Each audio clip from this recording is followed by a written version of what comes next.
Welcome to Entrepreneurship at Rowan, an official production of the award-winning Rowan Center for Innovation and Entrepreneurship. We cover the entrepreneurial pulse of Rowan students, faculty, and alumni. Prepare to be Rowan proud. Hi everyone, we're together for another Entrepreneurship at Rowan podcast. I'm your host, Antonia Nizzolo, and today we're talking with Jerah Siegal, founder of Biodome, to glean some wisdom from his entrepreneurial story. Jerah, thanks for joining us. Thanks for having me. Oh, we're excited to have you. So can you tell us a little bit about what Biodome is? Biodome is a company that I decided to start about 3.5 years ago. And our mission as a company is to bring sustainable agriculture into cities and to get rid of these things that we call food deserts, which are areas of the country that have a higher population than the ability to produce food for the population within them. Awesome. So where the heck did you come up with this idea? Had you experienced food deserts or, heard about them somewhere and wanted to do something about it? Yeah, I came up with the idea for Biodome. I was sitting in economics class my freshman year, and we were covering the laws of supply and demand. And we were watching how the supply curve and the demand curve shift as different things happen in the economy. And my professor was telling us about inelastic demand. So goods like addictive products like tobacco or alcohol, but also products that everyone needs like water or food. And I thought to myself, what's something that everyone needs? Everyone needs food. Everyone needs to eat. And I was thinking to myself, why are there people currently going hungry? Like, why does the agriculture industry take up so much energy and so much of our water on a yearly basis? Why can't this be more efficient? And that was basically when I started to think about and conceptualize how to fix this problem. And that's where I came up with Biodome. Would you say that your perspective was entrepreneurial while you were sitting there? Like, did you always have this mind to come up with solutions that could help people and create businesses out of them? Or was it solely to, this problem-solving attitude of just fixing this hopelessness that people are facing? So I think I'll kind of answer that question in two different parts. In terms of the entrepreneurial spirit, I think I've always kind of had the entrepreneurial spirit, like from the time I was 5 years old doing a lemonade stand, or when I started a business in, when I was in like 4th grade selling customized Legos to other kids. And so that spirit, that nature, I feel like I've kind of always had, where I want to be able to sell things and to run my own business as opposed to work for someone else. But in terms of the other portion of your question, I think that right then and there, I was just trying to solve a problem. I wasn't necessarily thinking about anything else aside from fixing something that I saw that was messed up. And then I kind of determined that it should be a business along the way, because I decided that the corporate sector would be a better place for this than trying to go into nonprofit or someplace else, because I figured that people tend to take what's easy as opposed to what's necessarily right. And what's easy is a good incentive for building owners to make money by putting a biodome on top of their roof. They might say that they're interested in helping the environment. They might say that they're interested in environmental conservation, but when it comes down to dollars and cents, if you can offer someone else a royalty or a percentage to help incentivize them to do the thing that's going to solve the problem, it's always going to help you get further ahead with that. aspect of the issue. That's a great point. You have to think about all the stakeholders that are going to be influencing your project, and you have to incentivize all of them. So can you tell the audience what the biodome itself actually looks like? So the biodome itself is a dome-shaped greenhouse that's powered by solar energy.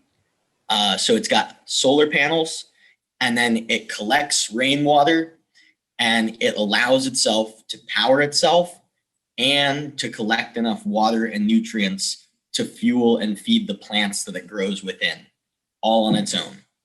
So it looks a little bit like a greenhouse. I guess that's the most available thing to liken it to, since we're all familiar with greenhouses.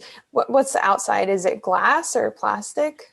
So in the MVP, which I believe is what you saw, the minimum viable product, I made it using plastic tarp over top of a wooden frame.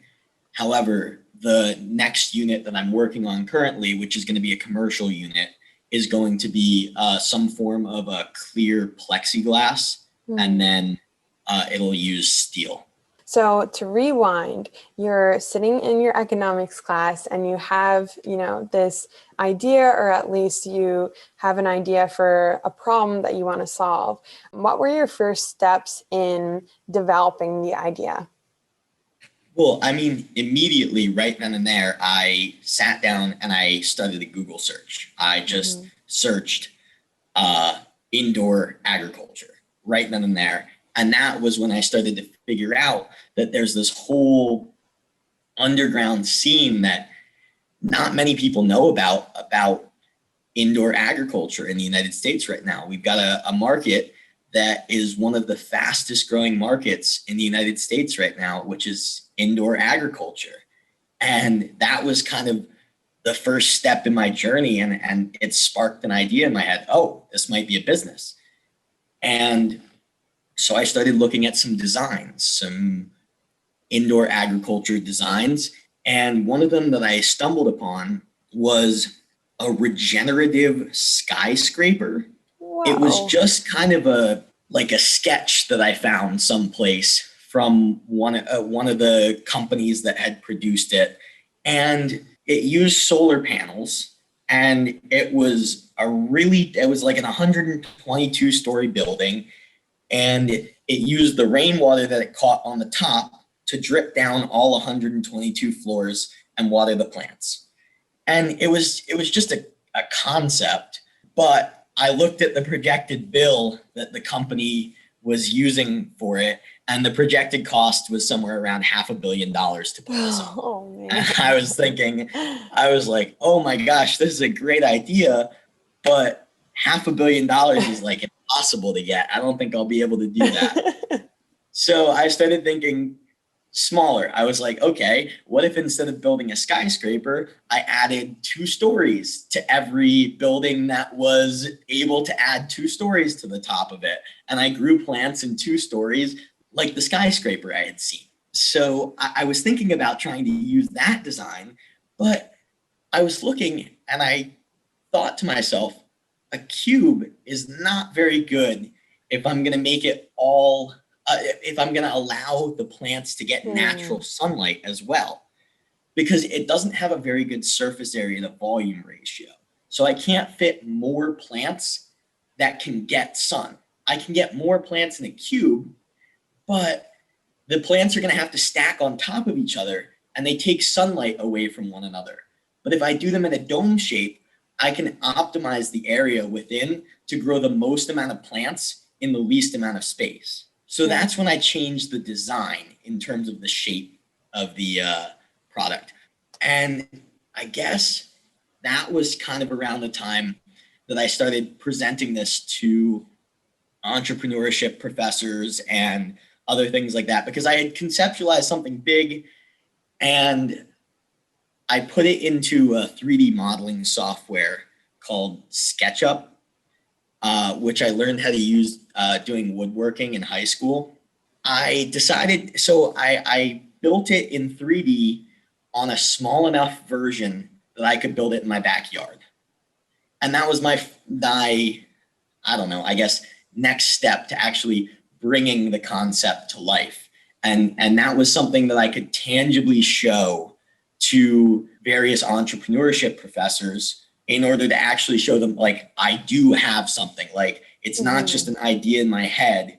Here it is in real life. You can see it. And how were your professors able to help you? Why did you go to them with your idea?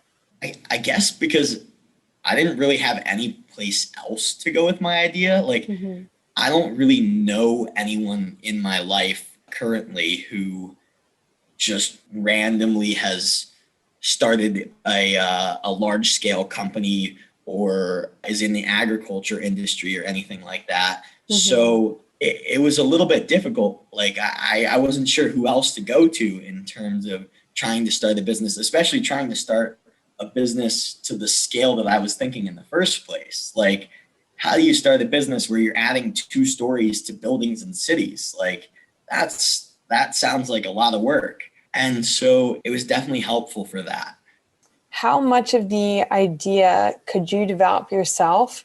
And then did you at some point decide that you needed some kind of tech partner, or did you just, brutally like move through and learn all of these different engineering, CAD drawings, and other programs? I'm a kind of stubborn person, and I was, in the beginning, I was watching a lot of Shark Tank at the time, and I was trying to research entrepreneurship, and I decided that I wanted 100% equity because I thought that this business was going to be the next big thing. And I mean, I didn't even have anything at that point. At least looking back, I was like, wow, that was like nothing. I was like, I want 100% equity of this company. It's better that I keep 100%. I want all of it. And so I taught myself about the CAD stuff. I had to figure out how to put together some relatively simple electrical circuits. I had to teach myself how to do some coding, which is still atrocious, but it manages to work every so often, so I don't complain. But it was more recently when some of my professors in class were talking about the value added by building a team. They explained about how having 100% of nothing is not nearly as good as having 50% of $100,000. You would so much rather have 50% of $100,000 than 100% of $0. Yeah. And then they talked about how having different people from different expertises adds additional value to the company. It adds credibility to your work. It adds credibility to your research. When you have people who specialize in these various aspects of the businesses, it allows you to work better as a team and to build things better in general. So recently, I have added a chemical engineering intern and an electrical engineer to the team because I've realized that I've met my match with coding and I'm not going any further with it. So I'm going to hire someone who actually knows how to do that stuff to do it for me instead. And when you're a startup and you don't have a lot of capital to work with, how can you incentivize getting people to come to your team? Is equity the only option that you have? No, I still haven't given up any equity of my company so far. I will potentially give up some of my equity if I bring on these 2 members as partners. But currently, I've hired both of them as unpaid interns for the remainder of the semester, and they're going to receive college credit for working for me. Okay. And then they'll also get to put Biodome on their resumes and use it as an interview point. And so because I happen to know these 2 people pretty well, and they've both been looking for internships, and because of COVID, it's been pretty difficult for them to find, other internships. So having an internship with a startup could potentially be an even better learning curve for you where you're more hands-on on the job, or you're potentially even developing new technology like these two people are helping me do at this point. With Biodome, I'm sure you have a lot of dreams for it, but can you give us a little bit of a timeline that you're hoping for, or a big picture idea of what you're hoping for over the next couple of months and years? One of the things that we actually have to put together for the new venture competition and for our entrepreneurship capstone class is a 5-year plan. And so I've kind of merged the two assignments that I've already been given, and I'm trying to plan out the next 5 years of Biodome, as well as how that may interact with the next 5 years of my life, given that I may have to have a job in addition to Biodome for the first couple of years to be able to support myself and just live and buy food and pay rent. You do have to plan for life because you're not a robot and can't work on the business all the time, even though I'm sure you would if you could. Yeah, I mean, it would be great to work on the business as much as possible. I do have a lot of work coming up ahead of me. I've been applying for additional competitions like the You Pitch New Jersey competition, or like Future Founders competition, Philly Startups. I don't know. I've got probably 14, 15 competitions that I've applied to. I'm looking at applying into USDA grant funding potentially, or green energy government funds. Before the next school year starts, that's when I plan to have my first commercial unit up and operational. Awesome. And that's really the most strict deadline that I have to hit at this point. Mm-hmm. So working with my chemical engineering friend and my electrical engineering friend, we're working to get together the next version of Biodome and have it up and operational by next school year, so that I can use some of the next school year to help promote and, use the networking connections that school can help provide in order to be able to hopefully secure funding to bring it to the next stage, so that when I do graduate in December, I'll hopefully be ready to move right into just Biodome. So our last question for you, how much of the success of this enterprise do you think has to do with the skills that you brought to it, and how much of it was just luck? I think that's kind of a difficult question to answer, especially if you want to retain any form of modesty. I think that when you have the right skills and you have the right connections, I think that it helps set you up to be in the right place at the right time, which allows you to get lucky.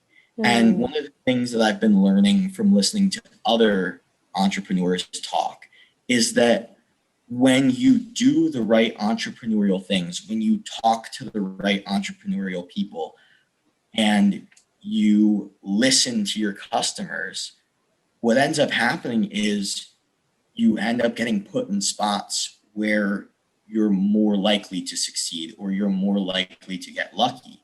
And recently, one of the things that I've been noticing is that the more events that I get invited to speak at, the more connections I end up bringing away from those events, and the better able I am to progress Biodome and find new ways that it may be able to be used. I recently, after doing 1 million cups in Tampa, I found out that culinary schools may be interested in utilizing Biodome, and that STEM technology programs may be interested in teaching utilizing Biodome, and that possibly the cannabis industry would be interested in licensing Biodome. And so there were a lot of ways of finding revenue streams that I had never thought of before. And by being in the right place at the right time, it helped me find those things to do. Jerah, thank you so much for being on the podcast. I learned a lot from you and feel inspired from your story. And I'm so excited to see how Biodome progresses over the next couple of years. Thank you. Thank you very much. Thank you for listening. Rowan is proud to be an official knowledge hub of the International Council for Small Business. Our AACSB award-winning entrepreneurship programs challenge students to solve real problems in bold and impactful ways. If you're interested in supporting entrepreneurship at Rowan or want to get more involved by hiring an intern, speaking to a class, or being featured as a case study, contact us at rcie@rowan.edu.